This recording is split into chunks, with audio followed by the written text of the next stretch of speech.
नमस्कार दोस्तों, स्वागत है आप सभी का आपके अपने YouTube चैनल आज स्टडी ऑफिशियल में। तो दोस्तों, आज के इस वीडियो में हम बात करने वाले एक ऐसे फैसले की जो केवल नाम बदलने तक सीमित नहीं है, बल्कि इसके पीछे एक गहरी राजनीति छुपी हुई है। जैसा कि मैंने आप लोग को कल भी बताया था कि दिल्ली के सराय काले खां चौक का नाम बदलकर आदिवासियों के भगवान माने जाने वाले बिरसा मुंडा के नाम पर रख दिया गया। अब इस फैसले का असर न सिर्फ दिल्ली में बल्कि 1300 किलोमीटर दूर झारखंड और बिहार में भी देखा जा रहा है।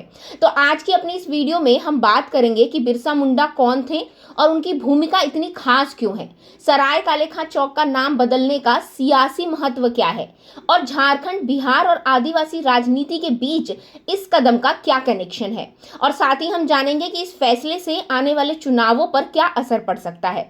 तो दोस्तों, इस वीडियो को अंत तक जरूर देखें क्योंकि हम हर एक पहलू को डिटेल से समझने वाले हैं। तो चलिए शुरू करते हैं। सबसे पहले बात करते हैं बिरसा मुंडा की।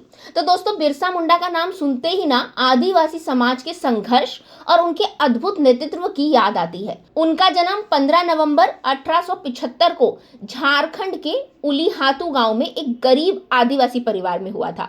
बचपन से ही उन्होंने अंग्रेजों के जुल्मों को देखा और महसूस किया।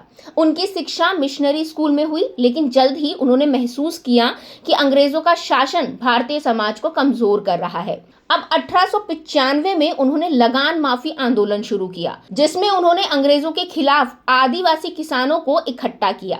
बिरसा मुंडा ने आदिवासी समुदाय के अधिकारों के लिए संघर्ष किया और 1900 तक अंग्रेजों के खिलाफ कई युद्ध लड़े। अब उनकी इसी वीरता और नेतृत्व क्षमता की वजह से आदिवासी समाज उन्हें भगवान की तरह पूजता है। उनकी जयंती को अब जनजातीय गौरव दिवस के रूप में मनाया जाता है। चलिए अब बात करते हैं सराय काले खां चौक के नाम बदलने की।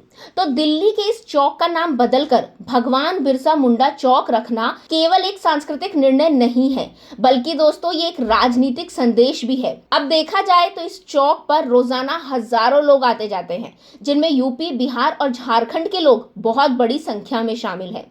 अब इस फैसले के जरिए सरकार ने आदिवासी समाज को ये दिखाने की कोशिश की है कि वह उनके संघर्ष और योगदान को महत्व देती है। आपको बता दूं दोस्तों कि केंद्रीय मंत्री मनोहर लाल खट्टर ने कहा कि इस चौक और प्रतिमा से न सिर्फ दिल्ली के लोग बल्कि दूसरे राज्यों से आने वाले लोगों को भी प्रेरणा मिलेगी। अब यहाँ पे जो सबसे बड़ा सवाल उठता है ना, वो ये है कि ये कदम झारखंड और आदिवासी राजनीति के लिए क्यों इम्पोर्टेंट है। तो दोस्तों, जैसा कि आप सब जानते हैं कि झारखंड में जल्दी विधानसभा चुनाव होने वाले हैं। यहाँ की 26% आबादी आदिवासी है। झारखंड की 60% से अधिक विधानसभा सीटों पर आदिवासी वोट निर्णायक भूमिका निभाते हैं। अब झारखंड के साथ साथ बिहार और महाराष्ट्र में भी आदिवासी समुदाय का बड़ा राजनीतिक प्रभाव है। यहाँ तक कि दोस्तों, महाराष्ट्र में तो 32-35 सीटें ऐसी हैं जहां पर आदिवासी वोट हार या जीत तय करते हैं। आपको बता दूं दोस्तों कि 2018 में मध्य प्रदेश, राजस्थान और छत्तीसगढ़ चुनाव में बीजेपी ने आदिवासी समाज को जोड़ने के लिए कई कदम उठाए थे। बस अब फिर से उसी रणनीति को यहाँ पर दोहराया जा रहा है। अब दिल्ली में सराय काले खां चौक का नाम बदलना केवल एक नामकरण का मामला नहीं है। इसके जरिए बीजेपी झारखंड और बिहार के आदिवासी वोटरों को साधने की कोशिश कर रही है। अब ये फैसला आदिवासी समुदाय को ये संदेश देता है कि उनकी पहचान और संस्कृति को बीजेपी सरकार द्वारा महत्व दिया जा रहा है। इतना ही नहीं दोस्तों, प्रधानमंत्री नरेंद्र मोदी जी ने बिहार के जमऊ से 6000 करोड़ की परियोजनाओं की सौगात देकर इस रणनीति को और भी ज्यादा मजबूत कर दिया। इसके अलावा सरकार ने पहले से ही आदिवासी समाज के लिए कई योजनाएं शुरू की हुई हैं, जैसे वंदन योजना, एकलव्य मॉडल स्कूल और जनजातीय संग्रहालय। अब दोस्तों, ये नामकरण का फैसला आने वाले विधानसभा और लोकसभा चुनावों पर बड़ा असर डाल सकता है।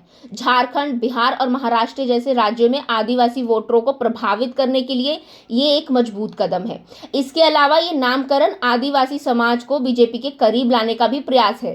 तो दोस्तों, आज की वीडियो के लिए बस इतना ही। अगर आपको ये वीडियो पसंद आया हो तो इसे लाइक करें, अपने दोस्तों के साथ शेयर करें और हमारे चैनल आज स्टडी ऑफिशियल को सब्सक्राइब करना ना भूलें। अब मिलेंगे अगले वीडियो में, तब तक के लिए थैंक यू।